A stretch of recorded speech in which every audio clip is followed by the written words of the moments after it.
Hey folks, I am the Mighty Plantain. Thanks for checking out this video. We are brewing again. Today, doing another pre-made kit from Northern Brewing. This is Elegant Bastard, which I believe, based on the description and the name, is going to be a clone of Stone Brewing's Arrogant Bastard, which I love, by the way. So we're going to check it out. I'm going to try to edit this one down, make it a little bit faster and easier to watch for you. I'm going to try and include a lot of the key steps, but I've already done some of this stuff, like sanitizing the carboy. That's already sanitized and drying. I know it tells me not to do it until a later step, but it's not going to get unsanitized sitting there drying. I got all my other equipment that I'm going to need, I believe. Again, this doesn't give you the step-by-step, 1, 2, 3, you know, do this, do this, do this, do this. So I'm a little nervous about that, because having it spelled out for me made sure that I wasn't going to mess up or find myself going, oh shit, I should have done that. But I think I've got the basics. I just need to relax and fucking do this. I got my other stuff sanitizing right there. I got all my ingredients laid out. I've got 2.5 gallons of water ready to go. We're going to heat that up in a minute to start it, get it to the point where it's at the temperature for steeping. Now, I did go with another homebrew kit instead of trying to do something on my own. I started reading into looking at doing like an all-grain recipe, realized I'm going to need more equipment for that. I need to get a mash tun and a hot liquor tank. I'd like to get a carboy sanitizer cleaner, a couple of the actual cleaner that washes it for you. There's a bunch of different equipment I want to get, but I think the basics, the mash tun and the hot liquor tank, are really my next two purchases. When I get those going, I'll probably look at doing an all-grain pre-made kit. And then at some point in the future here, I'm going to feel comfortable enough to just go wing it and just make some shit on my own. But right now, this is what we're doing. So I've got 2.5 gallons of water in here, and we're going to heat it. Oop. Turn it past ignite. Alright, so we're going to pour the crushed grain, which is a specialty grain. What is it? 3/4 pound of Belgian Special B, so it's probably some blend that they have, into the supplied mesh bag and tie the open end in a knot. And then we're going to steep it for 30 minutes at 150 to 160 degrees Fahrenheit. So 2.5 gallons doesn't quite come up to the level of this thermometer, so I'm going to have to check. I'm going to get the thermometer out of the sanitizer here.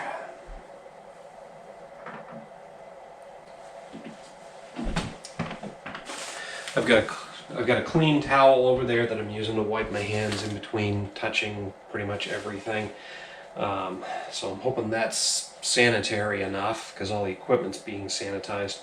While I'm waiting for this to come up to the steeping temp, I'm going to go ahead and get the specialty grains into the bag, because once it hits that temp, we got to steep it for 30 minutes, and that'll give me time to get started prepping the next step in the process.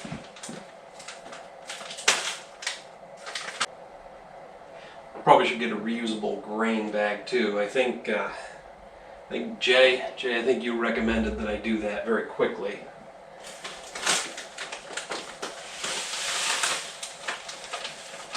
So it is on my list of purchases. I believe I blocked this up so you can see me when I'm at the sink too.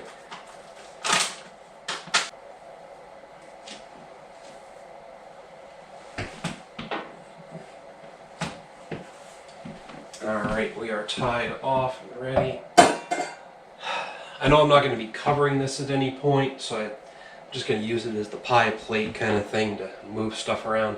Ooh. I should probably sterilize some tongs, because I'm going to use some tongs to pull that out of there. Honestly, I don't think it needs to be sterilized if it's boiled, so maybe I'm not going to do that. I'm going to check the temperature real quick. I need to be at 150 to 160. Why does this already say that it... Oh, it was the line for the marking had it at 70. It wasn't at 170, so... 90. Okay, 100. Oh, on, then it starts back over. Okay, so.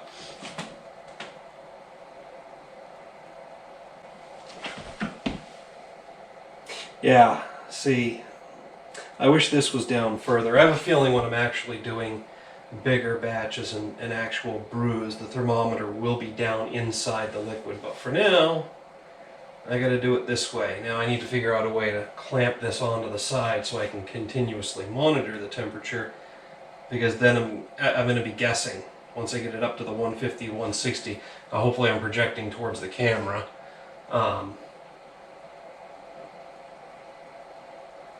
But once I get it in the proper range, I'm going to have to monitor it to make sure it doesn't get too hot or too cold, I think. Because we want to steep it, not boil it. Boiling comes later. And I'm still going to constantly check this to make sure I'm ready for the next step.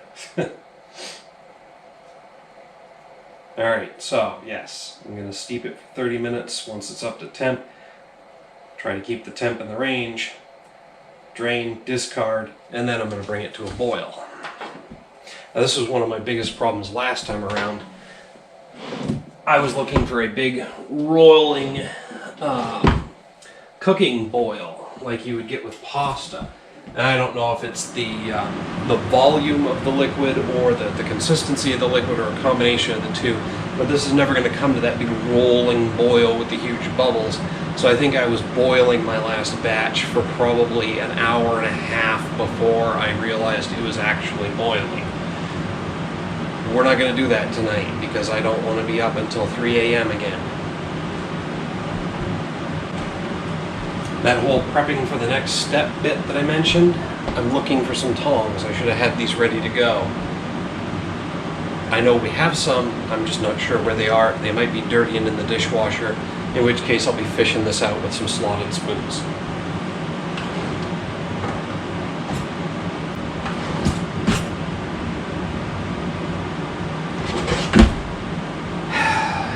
Damn it, slotted spoons it is, I guess.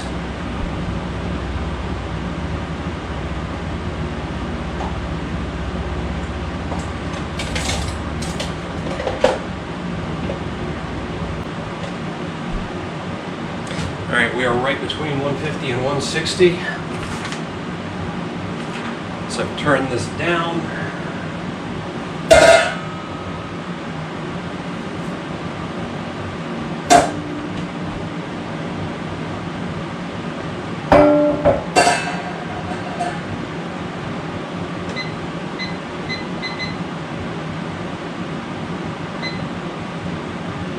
Steep it for 30 minutes. And I'm going to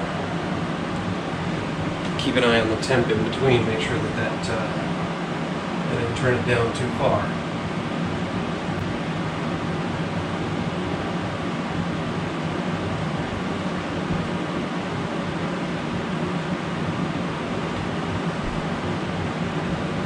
There, we're right around in the range we need to be. I'm going to check it again in a minute. I'm going to keep an eye on it.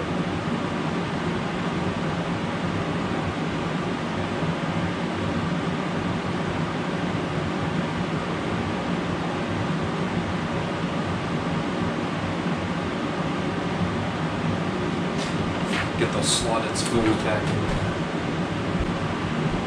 So the sanitizer I use from Northern Brewing is a rinse-free sanitizer, so you should just be able to soak stuff in it, pull it out, let it dry, and you're good. I like that. I've seen stuff with Star San or whatever is the one that other people are recommending. I think I might switch to that when I'm out of this, or whatever's cheaper, whatever's easier. I like the idea of just being able to get something wet to sanitize it and then let it dry. Fiddle in with the temperature.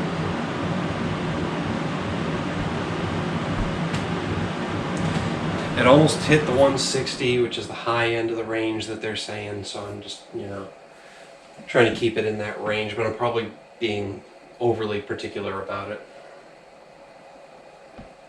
And I know the air conditioner is going to keep kicking on during this video and making noise, so I'm going to try to project and talk over it, but I'm not turning it off tonight. It's too damn hot outside.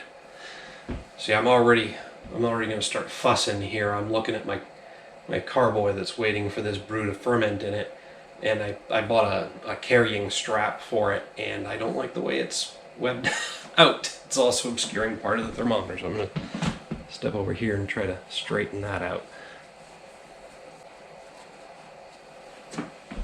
Again, I'm probably being ridiculously anal about a lot of this stuff, but that's me. I want this to go right. A lot of the stuff I'm hearing, thanks Jay, by the way, for all your feedback and everything when we're shooting the shit some nights, is that sanitation is the one thing that I could possibly mess up. Everything else is a pretty forgiving part of the brewing process, but it doesn't stop me from obsessing, apparently. We're coming up on our 30 minutes. I've been steeping at a higher temperature than 150 to 160 because even turning this all the way down to low, which is one step before off, it still was reading a temp of around 190, but it never reached a boil, so I'm going to say it was still steeping. I'm going to go with that and hope that I didn't ruin it. I'm pretty sure I didn't, but you never know. Once I've fished out the grain bag, we're going to bring it to a boil, and once it's boiled, I got to move it off the heat and stir in the gold malt syrup and a couple of other things. I'm going to put the gold malt syrup in a bath of warm water while I'm waiting for this to boil. That'll make it come out of the bottle easier. Alright, I'm going to get ready to pull these out.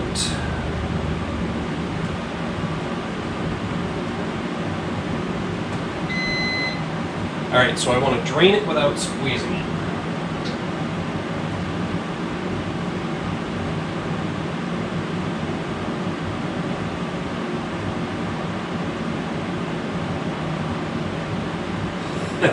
This would be way easier if I had made the effort to locate the tongs first.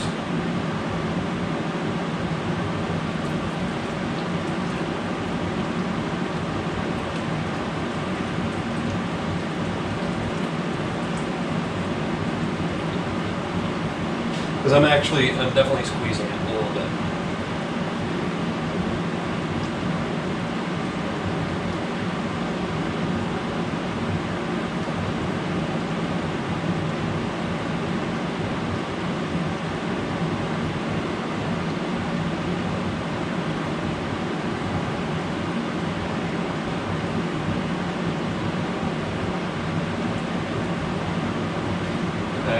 Going to slip back in there if I lose my grip, and then we're back at square one and we've splashed, so I think it's drained enough.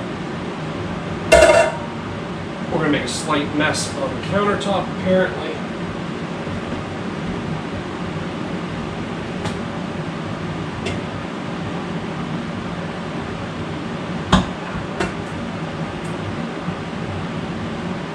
That bit is done though.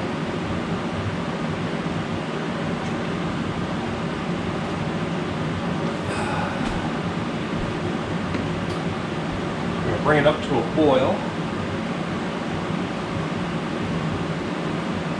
And like I said, while we're waiting for it to boil, I'm going to put the 6 pounds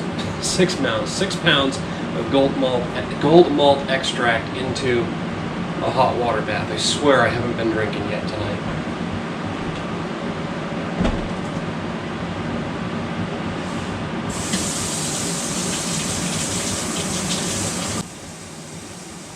Once that hot water bath is ready, I'm going to use some cold water to cool off the grain bag, because the trash can I've got to throw it into was washed earlier this evening and didn't dry out. So I have a loose trash bag, and I don't think I want to put a steaming hot bag of anything inside a loose trash bag. That might be a recipe for disaster.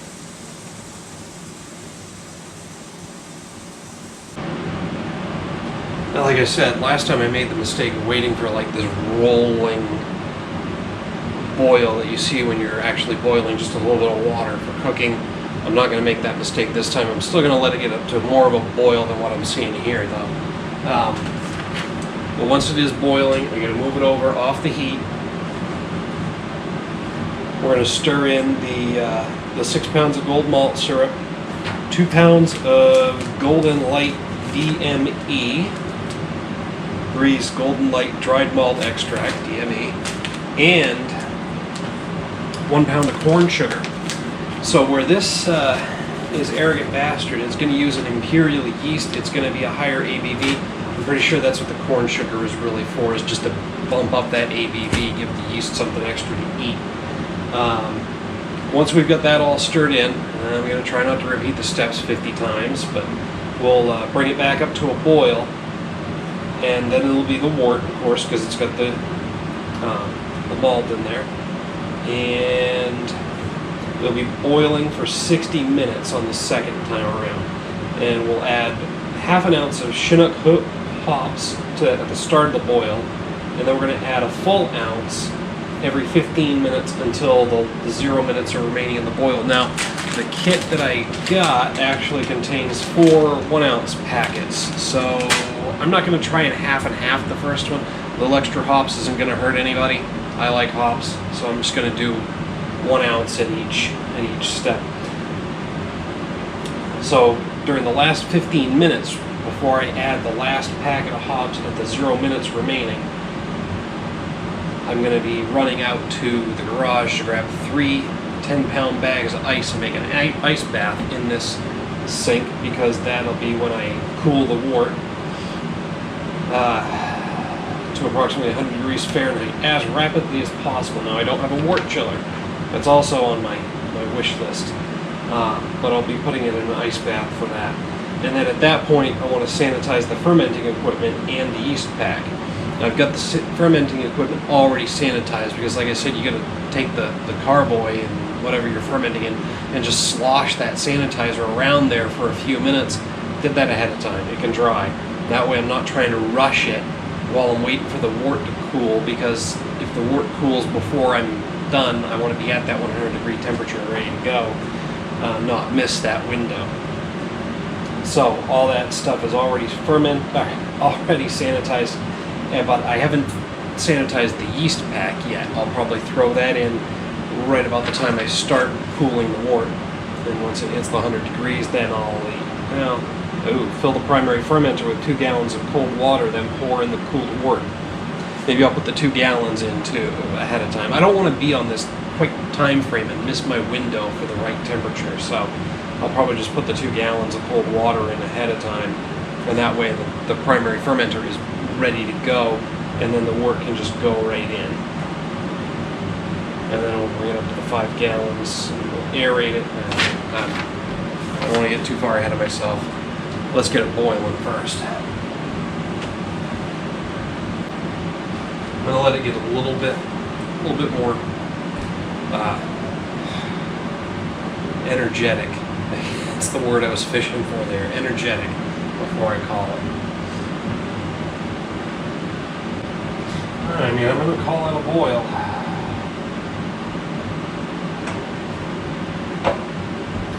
Got it off the heat, slide it over, I'm going to put everything in.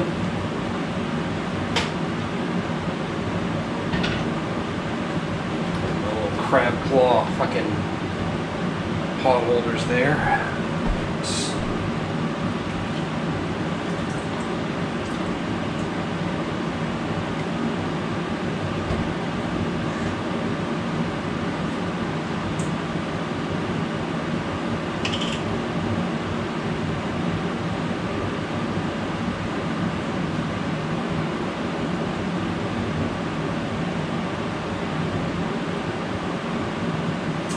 Crap. I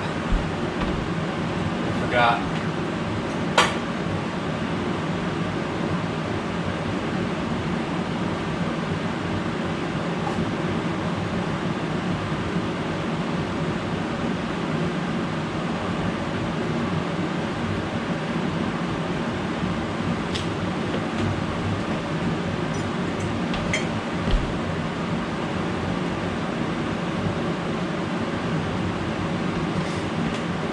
There's no tab to pull that lid off with, the little seal, a paper seal, so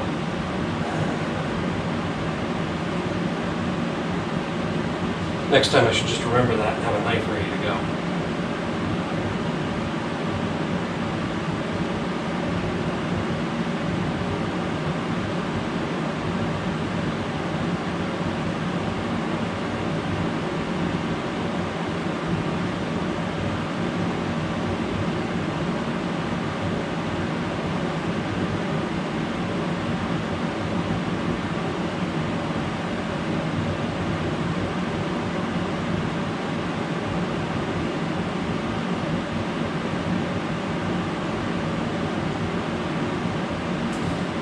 sure that's good enough. By the time I obsessively try to get it all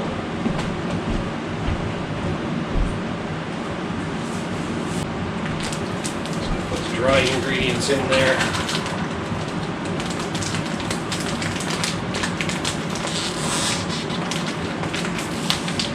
Oh, for crying out loud.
Of course, the steam is making a bunch of the dry ingredients stick to the inside of the packaging.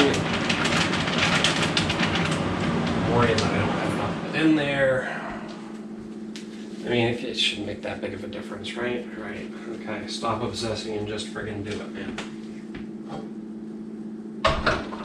Alright, so now we need to boil.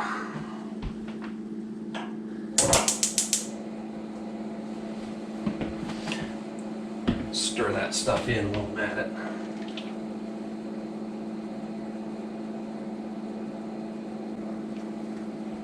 Alright, that looks like a pretty consistent mixture.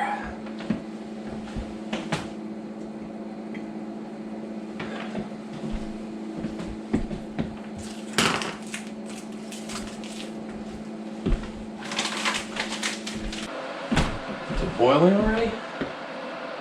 Not quite yet. So a lot of stuff that needs to happen next needs to happen pretty quickly while it's cooling. So what I'm going to do is while I'm waiting for it to boil, I'm going to go ahead and put those 2 gallons of cold water into the fermenter. That way it's ready to go.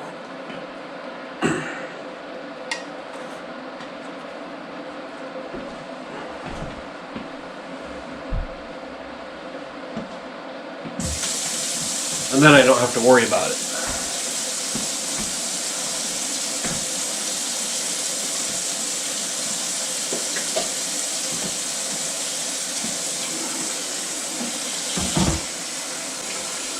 Second that starts to boil, I get to set a 15-minute timer 4 times and throw the hops in. During that last 15 minutes, I got to run and get the ice for the ice bath.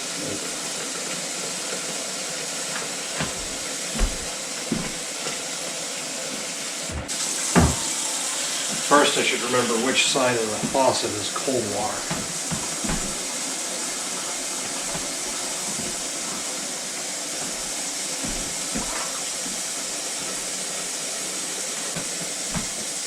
Like I said, I'm obsessive. Every time I touch a non-sterile surface, with the exception of the towel over there, I'm dunking my hand back in it. Sanitize.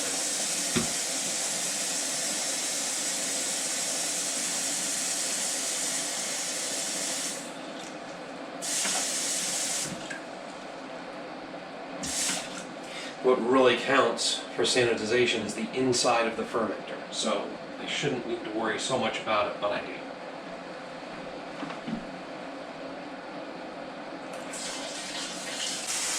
I'm thinking a lot of these processes are going to be completely different when I start doing all grain recipes. I guess we'll just have to wait and see.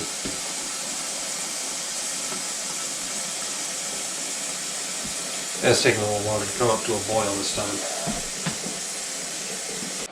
Now this is just for me personally, but I think having a lot of this stuff done ahead of time that I know I can do ahead of time without ruining the process is just helping me to relax and be like, hey, you're not on as much of a time crunch. Even as is, the one thing I'm obsessing about is this, getting it down to 100 degrees really quick so that I can pitch in the yeast at the right temperature. I got the thermometer ready. I'll get the ice bath ready. It's probably not going to happen immediately considering it's going to be boiling. So I just need to relax. And again, that's something that's going to come with time. This is only my second time doing this. First time I was a complete nervous wreck. This time I'm just a nervous wreck. So I'm even taking my yeast packet here and making sure that it's in a homogeneous consistency, because there were chunks when I first took it out of the fridge a few hours ago, and it says to have it in a homogeneous consistency. So I'm just doing this. I mean, someday maybe I'll get an Aeromeyer flask and one of those mixing platforms with the little magnetic weight so that it will definitely be mixed and in the right consistency, but for now I'm just doing this. And if I see any chunks when I pour it in, I'll fret about that. But I gotta just trust the process. That's gonna come with time and repetition. Right now I just wish this shit would boil.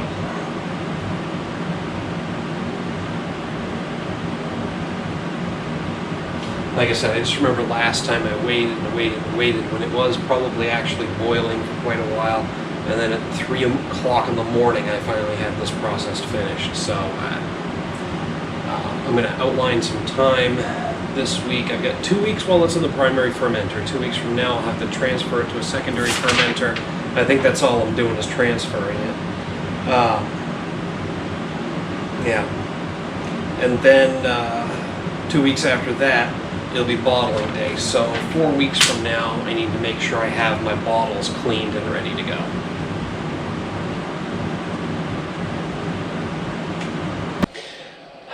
All right, we are boiling.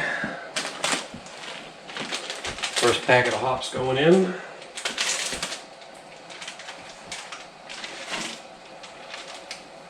Oh, it smells so awesome. 15 minutes. 15 minutes from now, we'll throw in the second one, then the third, then the fourth. Then during that last 15 minutes, I gotta run and get the ice bath ready. Actually, I spoke too soon.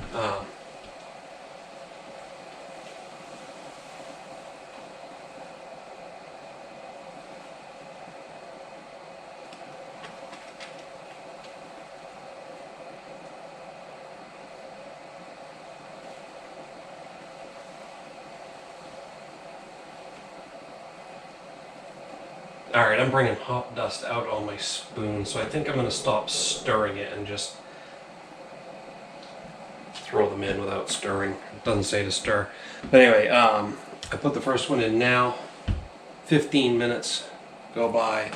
I put in the second. That's 30 total. Now that'll be 15 minutes.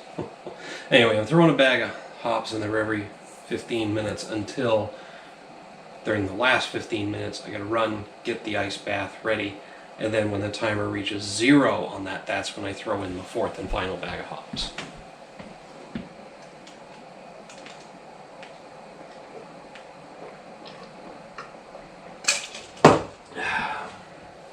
And I think I'm gonna skip the next 3 hop throws. I'll bring you in on the 15 minutes that I'm running to get the ice bath ready.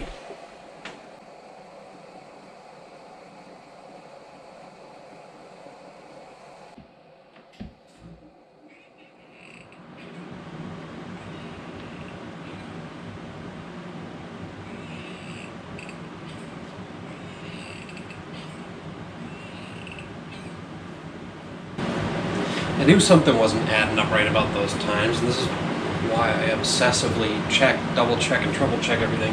It's a 15-minute window after the first bag goes in, you put in the second ounce of hops, and then 30 minutes later I put in the third bag, and then 15 minutes after that with 0 minutes remaining in the boil. That's when I put in the last one. So, like I said, it didn't seem right to me, and I read it and read it and read it and rechecked it, and I caught it.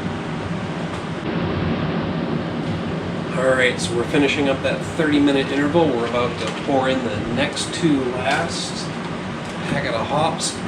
Once this is in, I'm going to have 15 minutes to go get my ice bath ready. When the 15 minutes have passed, I got to throw in the last packet of hops and get this into the ice bath to cool it down to 100 degrees. And then we're going to add it to the water in the fermenter, I believe. I have to double check. Aerate it. And then get the yeast in once it's down to, I believe, 67 or 70 degrees. I have to double check. But now that that's in, I gotta go get my ice out of the freezer. Gotta keep the ice in the freezer in the garage because this freezer, not big enough.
Alright, so at the end of this timer, we're putting in the last packet of hops. By the way, they smell amazing when you open them up.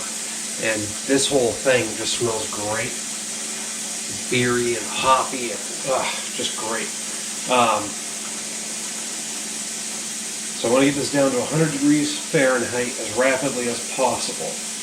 Now I've got the fermentation equipment already sanitized. The yeast pack is in the sanitizer, as well as the pair of scissors that I'm going to use to open it. While the wort cools, sanitize the fermenting equipment, fermenter, litter, stopper, airlock, funnel, etc., which is already done, along with the yeast packs. And I've already got 2 gallons of cold water in the primary fermenter. That way I save that step and don't have to worry about the cooling times and all that. So once this is down to 100 degrees, I'm going to pour it into the cooled wort into the fermenter. But they want me to leave any thick sludge at the bottom of the kettle. It's probably going in the fermenter. What I need to do is I need to get some tubing for this whole setup and a valve. Well, not the valve, but the tubing and the nipple or whatever, so that I can just run the tubing, and then all that sludge will be left in the bottom because it'll settle. Anyway, so I'm sure some of that sludge is going to make its way into the fermenter. It'll settle to the bottom, and when I siphon it to the second fermenter, I'll just be careful not to pick it all up. Yeah, once I've got it in there, I'm going to fill it to the 5-gallon mark, which I've left with a Sharpie on the fermenter, and then aerate it. Now, my option for aerating it is going to be to seal it and slosh it and shake it, to splash it, because I don't have an aeration system in diffusion stone. Measure specific gravity. I don't have a hydrometer, so that ain't happening. And then we'll be adding the yeast once it's been brought up to 5 gallons and the temp is at 72 degrees or lower. Okay. And then we'll be sealing the fermenter. So, see how my ice bath is doing here. Well, it certainly feels fucking chilly, I'll tell you that. Holy shit. Alright, I probably shouldn't fill it up anymore because then the sink will overflow. I don't want that. Alright, so timing wasn't too bad. 6 minutes still left on the boil. Alright, we got about 20 seconds left. I'm gonna get this ready.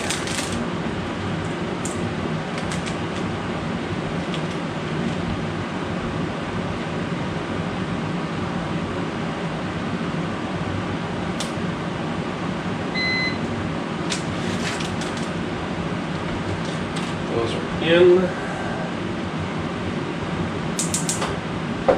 Off the heat.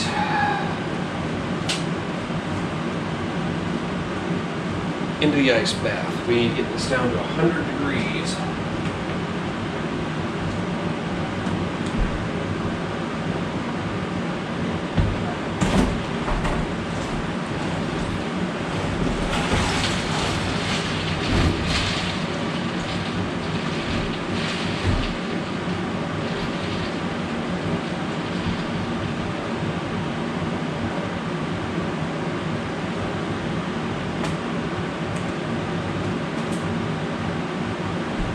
The way the water's in there, it wasn't quite neutrally buoyant. I'm going to try and change the camera angle because all the action's happening over here now.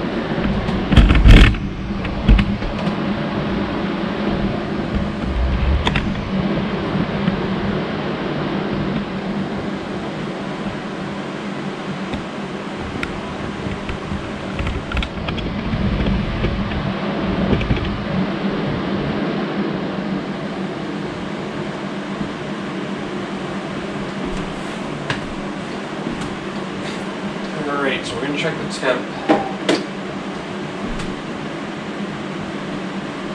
As I said, this is a bit of an angle because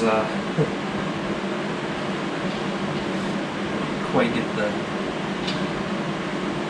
Oh, yeah, we're a ways off from 110 degrees. Or, I'm sorry, 100 degrees. Yeah, those handles are still pretty hot. There's not as much liquid in here as there is in this farmhouse sink. You can't see me. I screwed up the camera angle a little bit. Let me see if I can fix that.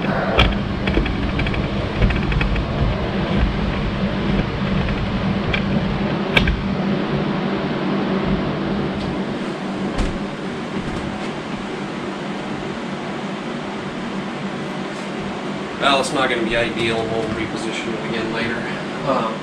But there's more liquid in the sink than there is in the brew kettle, so it's kind of sitting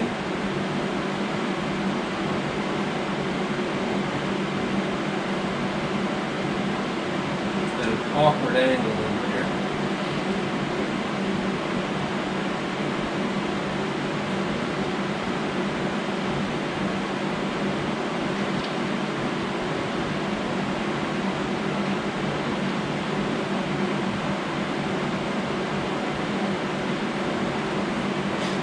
We are cooling, it's just not cooling fast.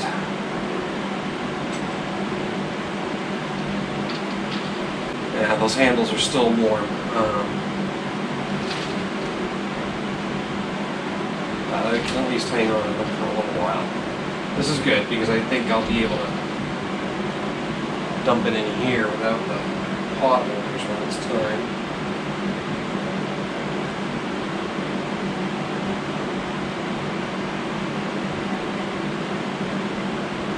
Crap, we're still over 180. Yeah, wort chiller's definitely on the wish list because I don't think ice baths are going to do this as quickly as I'd like.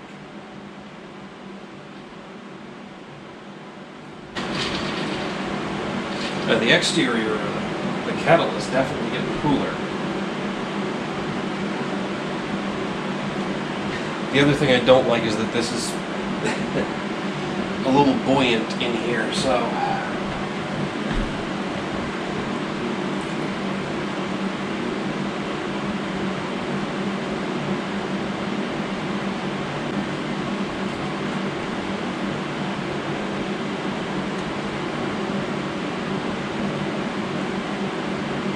While we're waiting, I'm going to mildly obsessively review the next step again.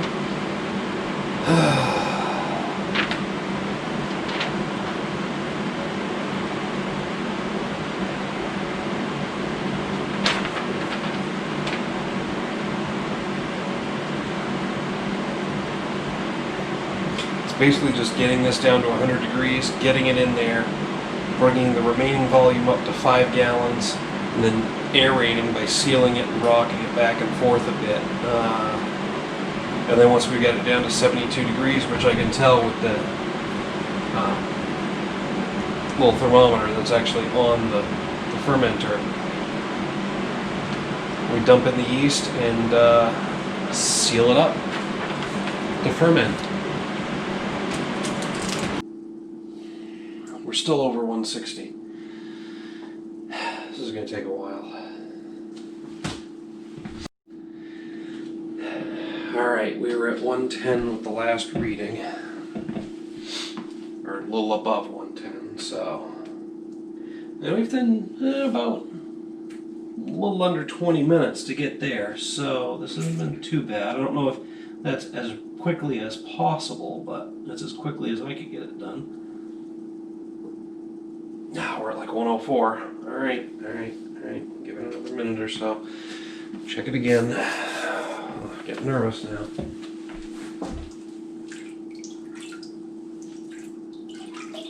I'm sure the process is more forgiving than I'm thinking it is. I want this to go right.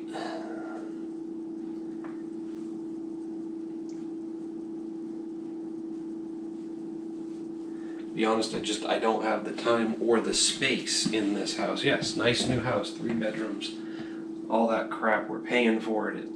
It's great, but I still don't have the space to do this whenever I want. As it is, something like getting a wort chiller. I'm gonna have to hook it up to an outside hose because this faucet won't adapt to the hose-fed wort chiller. So I'll have to run a hose in through the house, which means if I want to brew in the winter, I'm screwed for the wort chiller. I don't know. I mean, there's a secondary sink down on the other end of the house, but it's past my kid's bedroom, and that makes it difficult to do this at night. You know, there's not an easy way for me to home brew. But I'm enjoying it enough that I'm going to make the effort to keep doing it, so.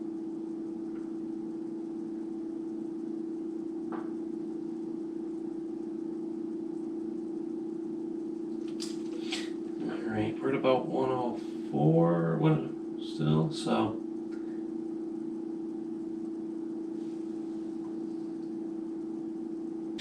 Shouldn't be much longer. And again, it probably doesn't need to be exactly at 100. Now they say to pour in everything minus the sludge. I'm going to roll the dice and try to use the valve on this to leave some of the most of the sludge behind, but I have no idea how that's going to come out of the valve. If I miss the funnel, I'm screwed.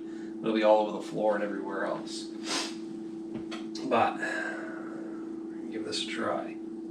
Again, this is where having I think there's a nipple that screws in there that would go on to some tubing. I think they call it like a bar block or something.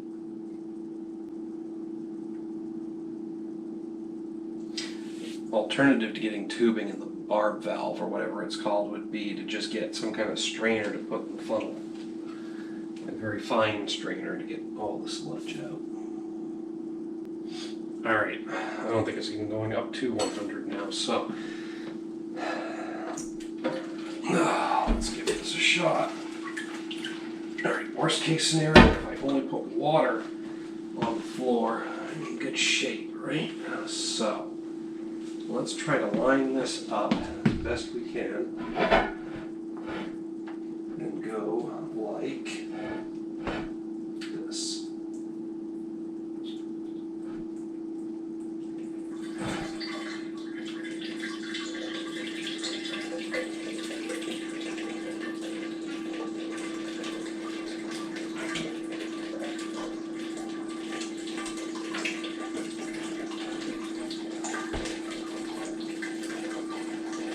Oh, a lot of the sludge is coming out with it too, but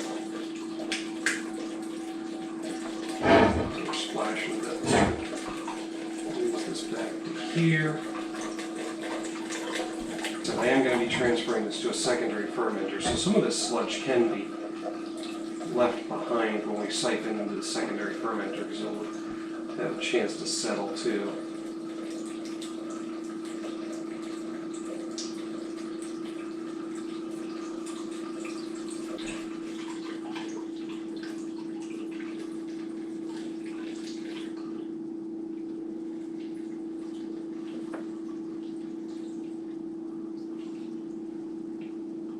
Oh, that's kind of gross, so maybe we'll call that the sludge.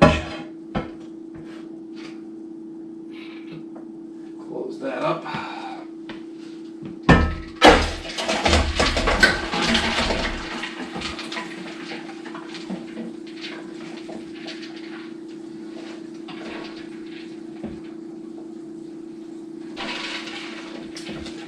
Alright, let the water out of the sink.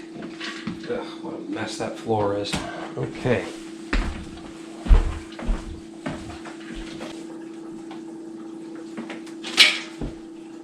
I'll get another clean towel in a minute, but what we need to do is take our sterilized container here, and we've got to add water to get this up to the 5-gallon mark. I gotta find my 5-gallon mark, and then we slosh it to aerate it.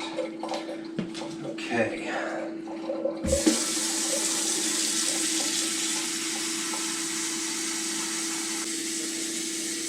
Yeah, I'm going to fill this to a full gallon. Roughly. Now I need to find my 5-gallon mark.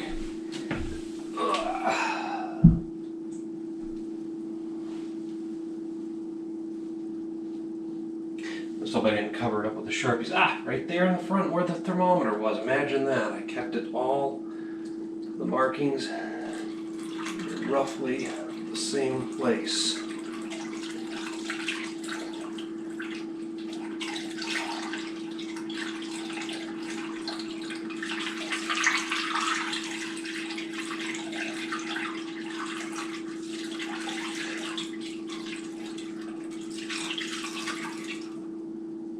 Well, I need a little more than that.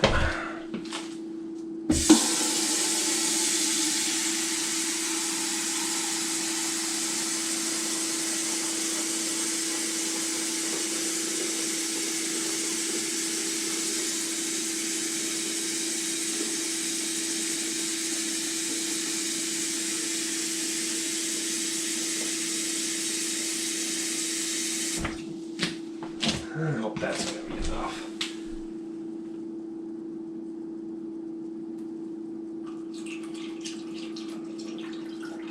I know I'm probably kind of blocking most of the view of the camera right now, but I'm not too worried about that.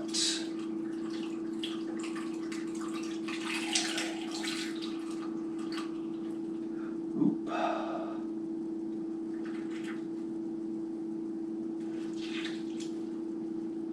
Yeah, we're going to have some... Now I don't know what to do about that because I should be using sterilized surfaces up there. I'll just go slow here.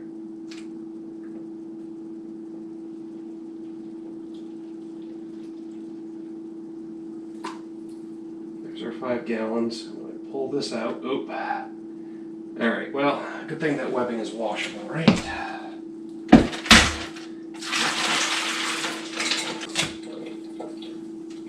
Alright, we've got to put our sterilized stopper in there and rock it back and forth to aerate this.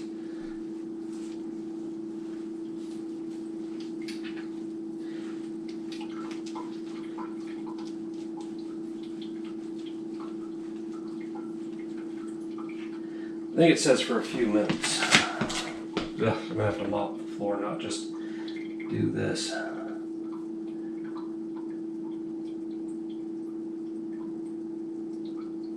Okay, a few minutes. What is a few minutes?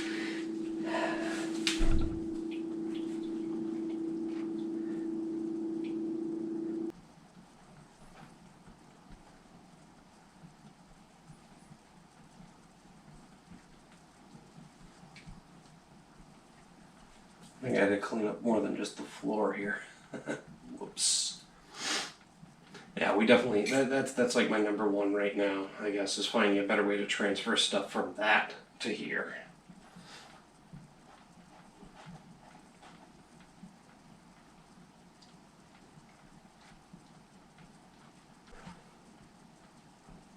There we go. All right. Now, oh,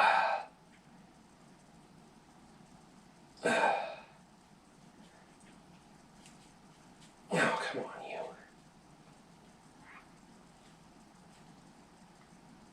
There we go.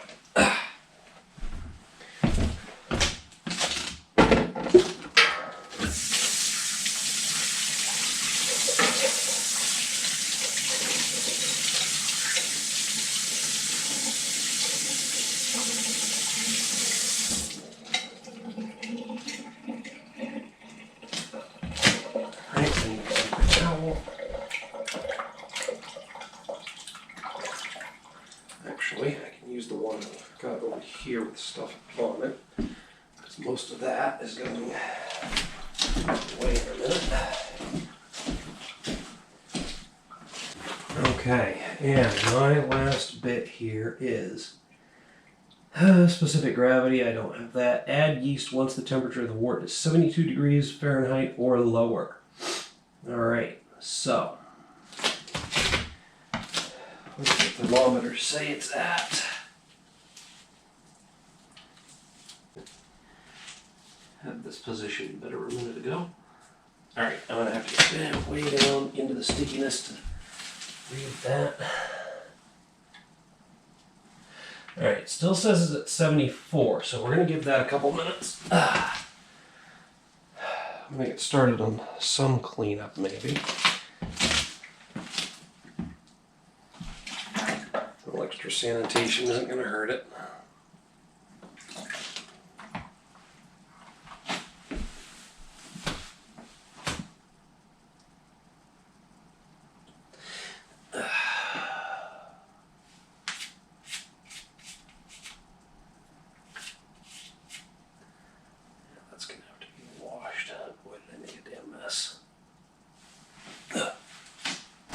Alright, it has taken a while to get down to the requisite 72 degrees, but we are there finally. So it is time to pitch in. I did use the time to do some cleanup and get the airlock and bung set up so that it's ready to go. So here we go. Yeast packet was sterilized. And we are pitching in. This is also my first time with I mentioned at the top of the video, this is my first time with a liquid yeast, so.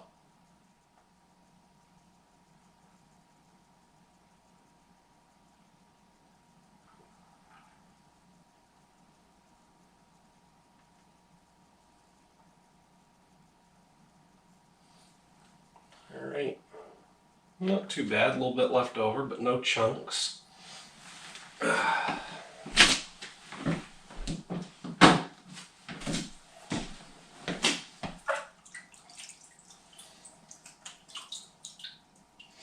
We're going to get our airlock and bung set up. This is to prevent any air full of spoilers or contaminants to getting in there.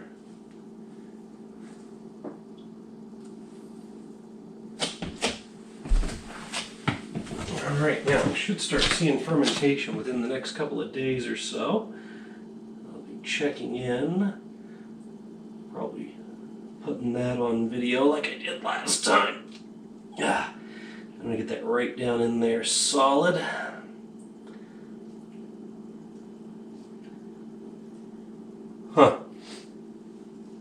And now when I had this filled, originally the liquid level was even in both of these sides, and now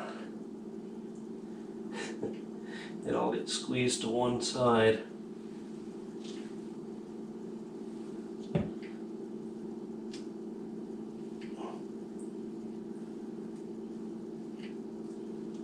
Alright, so I'm going to go put this in the closet that I've set aside for fermentation. I'm gonna go pour a drink because it's after midnight and I am done with this while it ferments, and 2 weeks from now we'll transfer it to a secondary fermenter.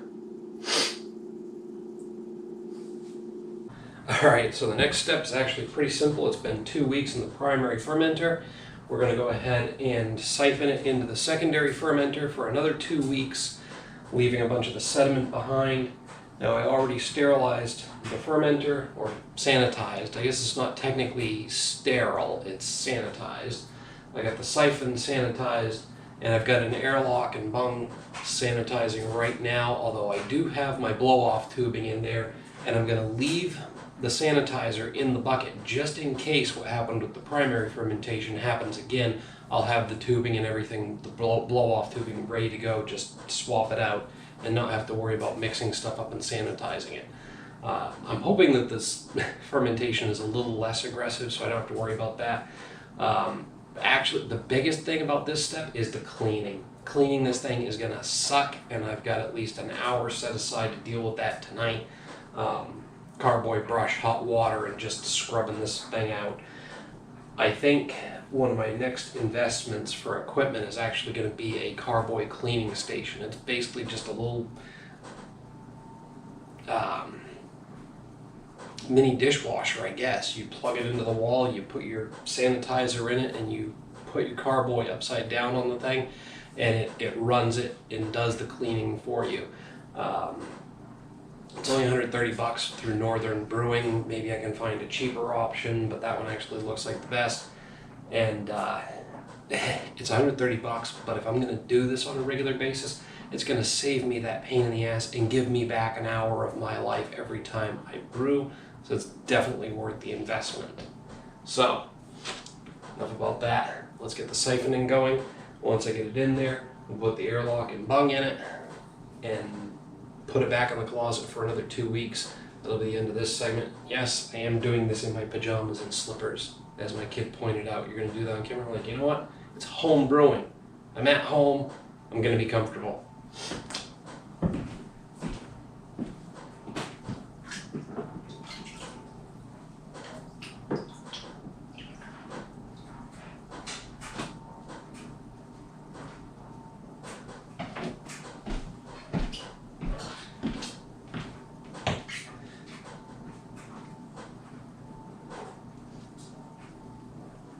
So I got out my funnel, and I don't think I'm going to need it for this because I'm siphoning, not dumping. So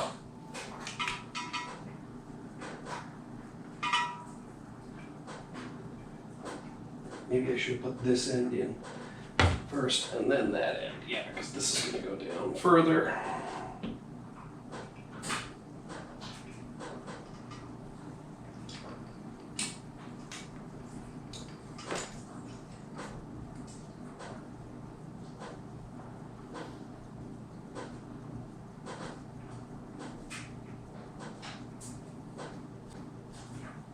I may invest in a different siphoning apparatus at some point too. I mean, this one works perfectly fine, but I don't know. It seems like there might be a quicker way to do this. I'll basically be doing this process again when I do the bottling. We'll be siphoning into a bottling bucket.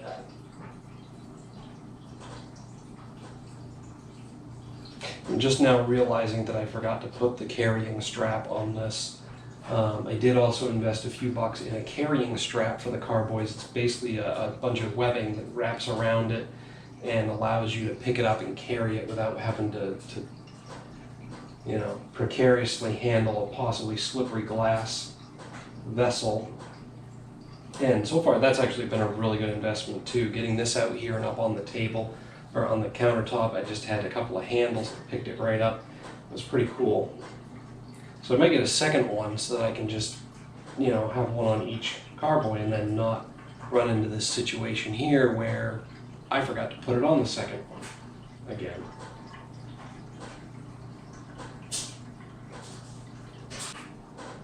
Temperature's been good the whole time. Fermentation may have slowed down. I mean, it's going to slow down, but I don't think it stopped completely. I don't know. The blow-off tubing doesn't give you a bunch of those little bubbles like the airlock and bung does. So I wasn't seeing much going on for activity, but the temperature was good the whole time. They get these little LCD thermometers that you can stick right onto the carboys. So I assumed that the yeast was still alive and doing its job the whole time. A little bit of the beer has leaked into the interior of the siphon there. Actually, I think I might be on the bottom of the carboy. And it's not picking up. Oop, I'm seeing some crud. So I'll lift it up just a tiny, tiny bit so I can get it as close to that sediment as possible without actually being in it.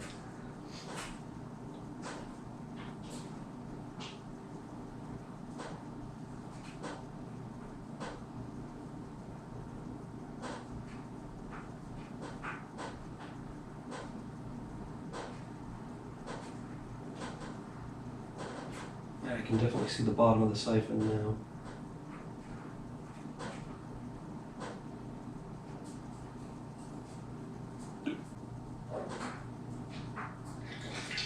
You know what? I'm going to call that good, because it's better to lose a little bit of the beer than to start sucking up all this crud I can see. And I've got pretty much the full 5 gallons in there, so...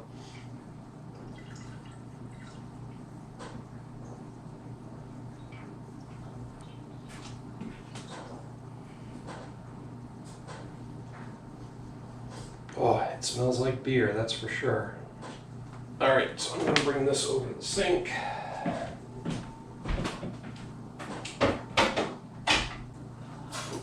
Rinse myself off. Sanitize my hands again. Grab my airlock and bung. Now, I need to put a certain amount of sanitizer in here, just enough to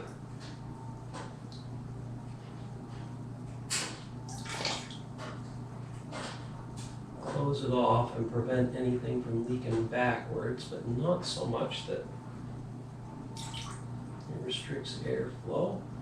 And we are right where it says I should be.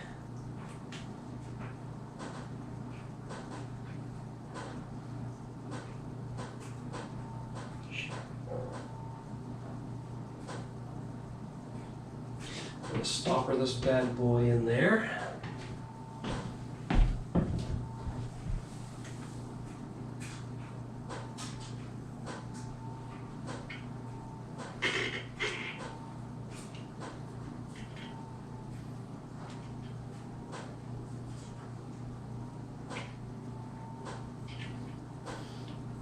Now any bubbles I'm seeing right now are just an after effect of the airlock being created when I push this down and some of the air coming up out of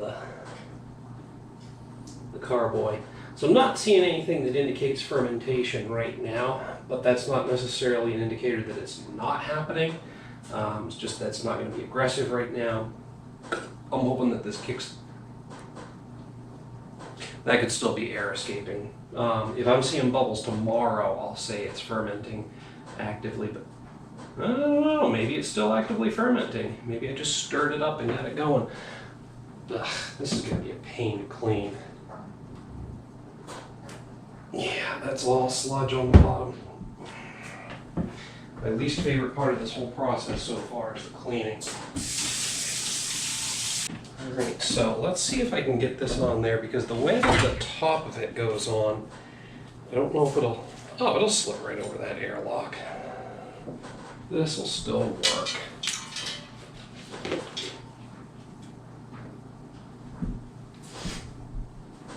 What I need to do,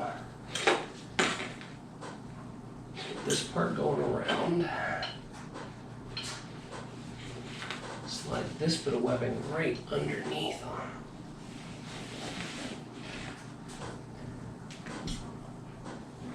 Pull it to straighten it out.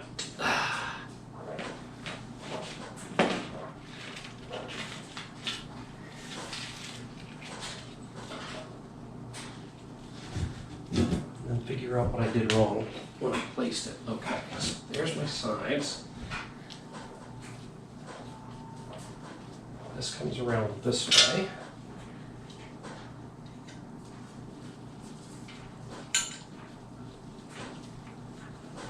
I twist the strap. No, I put this on backwards. That's what I did. Okay. Easily fixed.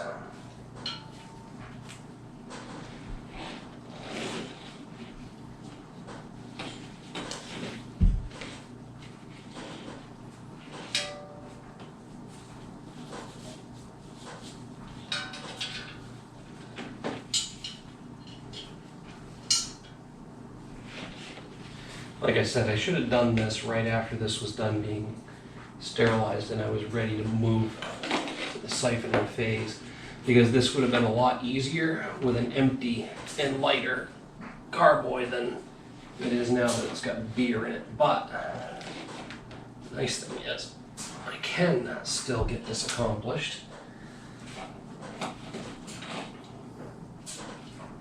Now I had this on a 6-gallon. Now it's on a 5-gallon, so I'm going to have to tighten up the straps a bit, I think. Maybe more than a bit.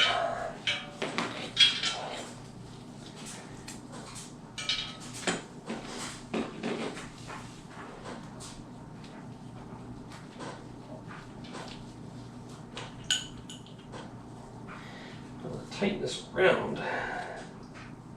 It's actually about the same. These are about the same in circumference. That's snapped. Tighten that up.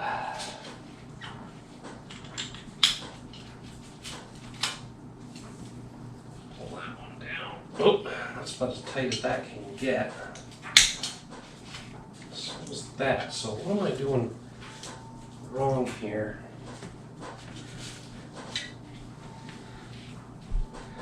Might have put the webbing. There we go. That's a little more even. I think. Yeah, there we go. I just got to pull the straps through to tighten it up better. Ha! There we go. You get to watch me futz around with this. Screw up.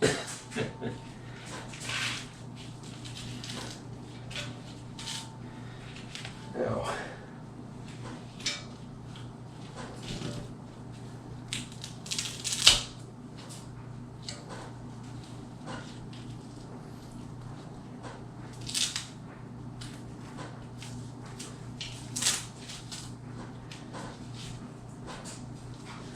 I'm hoping I got this tight enough. It feels like I do. So this should stay relatively centered when I do this. Fucking awesome, right?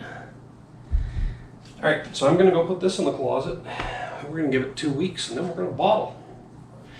I won't make you watch me clean this because cleaning this is going to suck. Alright, so we're up to bottling day. What you can't see back there is I've got a pot on the stove. We're doing up the priming solution, 5 ounces of corn sugar, 5.33333, repeating ounces of corn sugar and 16 ounces of water. When that's at a boil, we're going to dump it in the bottling bucket here, and then we're going to siphon the beer in, move the bucket, start bottling. All those bottles over there have been sanitized, so if the bottle caps, all of the tubing and equipment we're going to be using has been sanitized as well. I got to tell you, that fast rack, great investment, about 25 bucks. Plus I bought an extra rack for some extra bottles. People say to start kegging as soon as possible so you don't have to mess with the bottles, but then I got to deal with refrigeration, etc., etc. So that is a someday investment. So while I'm still doing the bottles, that fast rack takes up a lot less counter space and it's very quick and easy to get those bottles on there. Alright, that came to a boil pretty quickly. So now we have a bucket on the floor. Hopefully you can hear me over the damned air conditioner. It always kicks on at the worst possible time.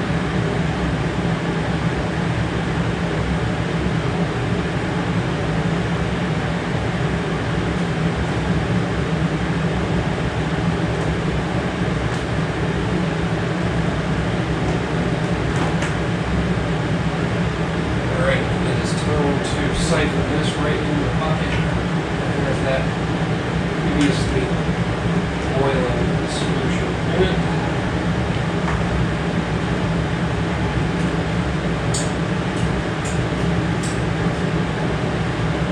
It's nice and slowly goes. There we go. Tubing wasn't quite all the way down the bucket there. Oh my God, this smells so boozy. I mean, that's what I was going for. It's supposed to be a boozy beer because it had imperial yeast. As far as I know, it's a clone of Elegant Bastard, but holy cow.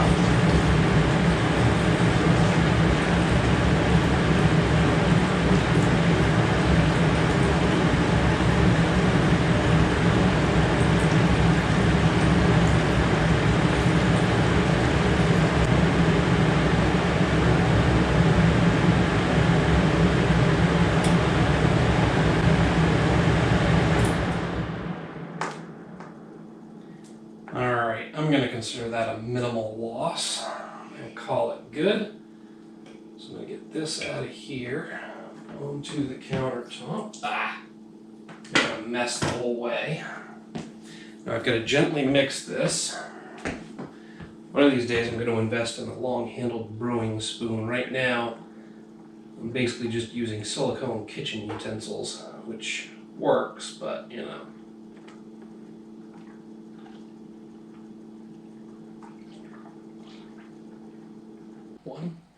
So what I've done is I've put the bottling bucket up on this step ladder, which isn't a great setup,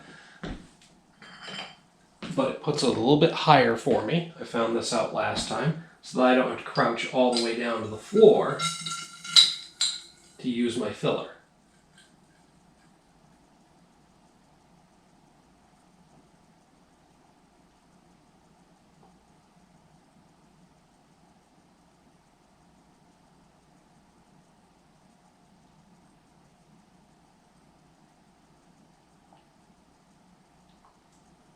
Booyah. Now I just got to do that a bunch more times. And we're good to go. I might have to rethink the setup and the order in which I have this though, because the reaching isn't going to be quite as easy, I think, as I thought it was.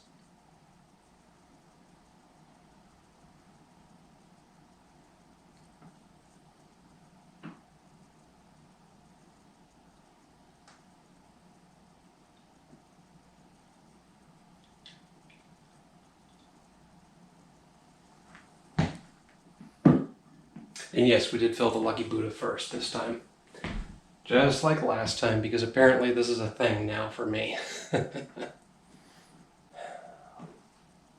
Alright, a couple of notes for myself for next time. Need to rethink this whole setup. A straight line would probably work a lot better than this around the corner shit. Put towels down before you start, because picking up some dirty towels and chucking them in the washing machine will be a lot easier than mopping the whole floor afterwards. I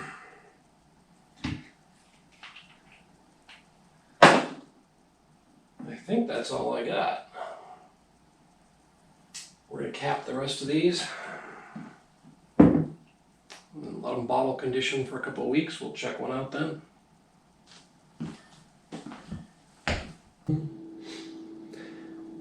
Alright, so here we are at the end of the process. Now I've given this 2 weeks to carb up, minus 1 day. It's a Saturday night and I bottled this on a Sunday.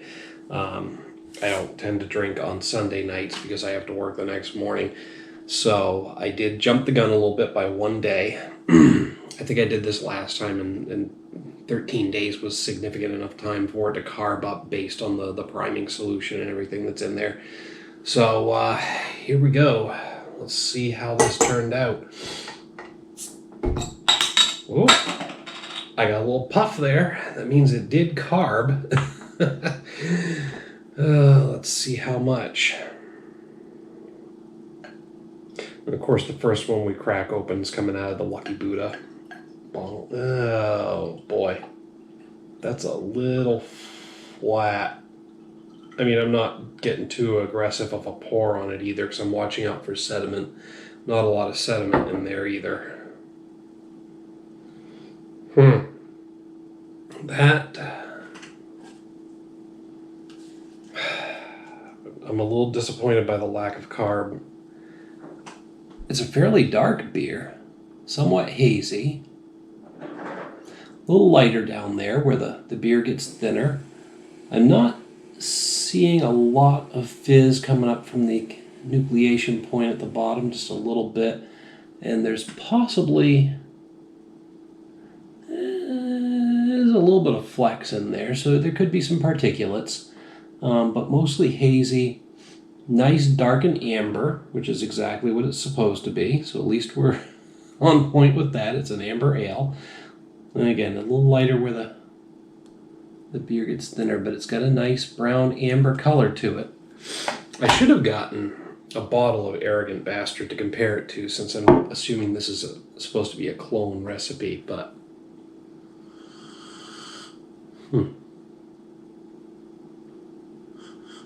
Now it's funny, when I had this dripped into the...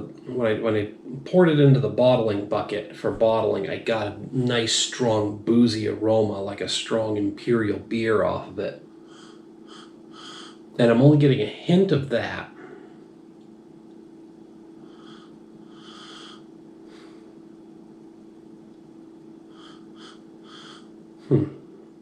There's almost a slight sweetness underneath a strong malty aroma. So just a hint of booziness, a slightly malty aroma, and maybe a hint of sweetness. I'm not getting a whole lot off of the aroma either. I think next time I brew a beer, instead of doing the priming solution and everything else, I might just use the priming, I think they call them priming drops. It's a little capsule that's got just the right amount of sugar in it to carve up each individual bottle, and instead of mixing the priming solution and dumping it into what you're bottling, you just drop one in each bottle and it takes care of itself. So it takes the guesswork out of it. Or the inconsistency out of it. I don't know. It's a little more expensive, but maybe I'll give it a try. I'm just reluctant to drop something in there that's supposed to dissolve. It should be tasteless, but it almost feels like a shortcut or cheating. Anyway, talking a little too much about that. I'm putting off tasting this because I'm a little nervous. Again, it's only my second brewing attempt, and I'm already disappointed by the lack of carbonation in it. I don't know if I messed that up or what, but here we go.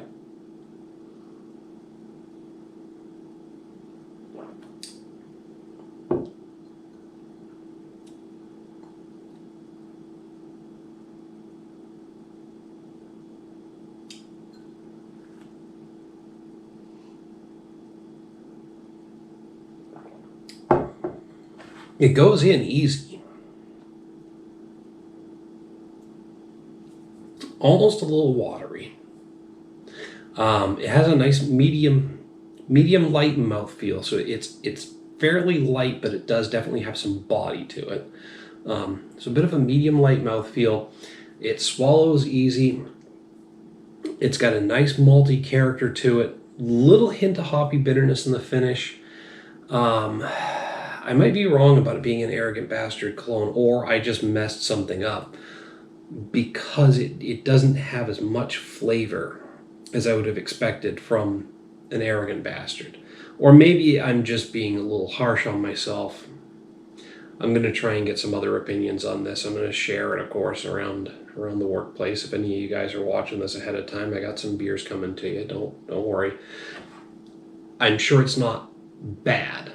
I'm sure it's not so bad or awful that I wouldn't give it to you. It's basically coming across to me as a nice amber ale. Somewhat smooth, not getting the same booziness that I was in the aroma originally in the flavor. I'm getting a hint of bitterness in the finish, like I said before. maybe a little bit of grittiness on the tongue. So I don't know. This was the first bottle out of the batch, so maybe there's something going on there.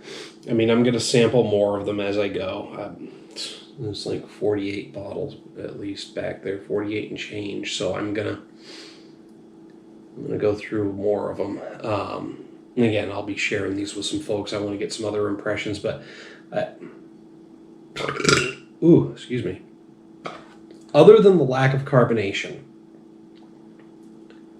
I'm not going to call this a failure because it's drinkable. It's an amber ale. It's got malty character. It's got some hoppy bitterness to it. It's just not as robust of a flavor or as balanced and well put together a flavor as I thought I would get from an Arrogant Bastard clone. So again, I'm going to get some other folks' feedback, maybe figure out if I messed something up. I did follow the kit instructions and all that.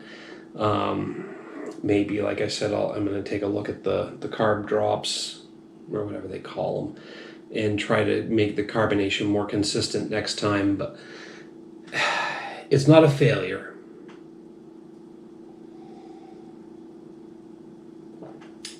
But I don't think it's everything that it could be. Yeah, I like it. But it is a little more watery. It's almost like it slightly missed the mark for being an Arrogant Bastard clone, because it's a little more watery and the flavor just isn't there.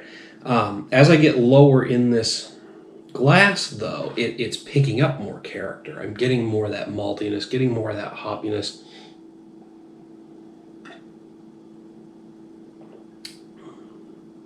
And maybe a hint more of the booziness. So maybe it was just the fact that it's the first bottle. Maybe next time I just dump 12 ounces of it before I start bottling the rest. I don't know. We'll see. But again, I'm not going to say it's a failure. Other than the carbonation, I failed at that. But I'm going to say that this is a decent beer. Nothing to write home about. But for my second attempt, I'm just happy that I succeeded in making beer. I mean, that still turns me on. I'm glad I made beer.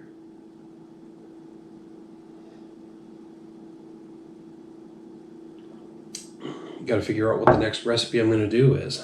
I don't think I'm quite ready to move on to really making my own. I'm still going to stick with the recipe kits and somebody else's ideas, or somebody else's recipes. We'll see what happens, though. I might zazz it up with a little something of my own. I might make some changes to the kitted recipe.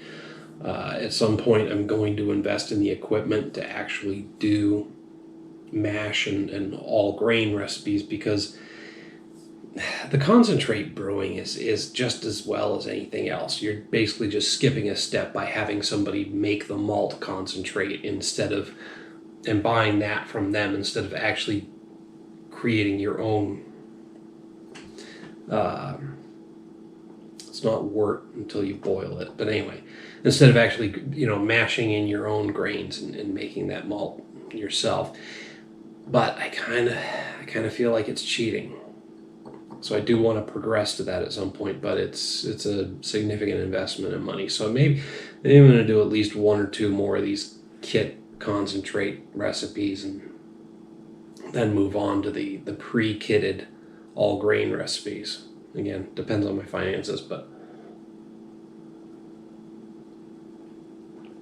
I've talked enough about this. I think I've made all of my opinions known. Thanks for watching this video and walking through the process of brewing a beer with me. Depending on how many views it gets, I may or may not film the next one. It's a learning curve for me, so hopefully you're enjoying some of that, and I'm not boring the shit out of you with babbling through it. But anyway, that was also an unashamed solicitation of views, so make sure you like and share the video. Don't forget to subscribe to the channel. Till next time, folks, thanks for tuning in. I'll be brewing again. Pardon. Hit me up down in the comments, the email link down there. Let me know if you want to see me brew again, because I'm going to do it regardless. Just want to know if you want to actually see me film it, or if I'm wasting my time.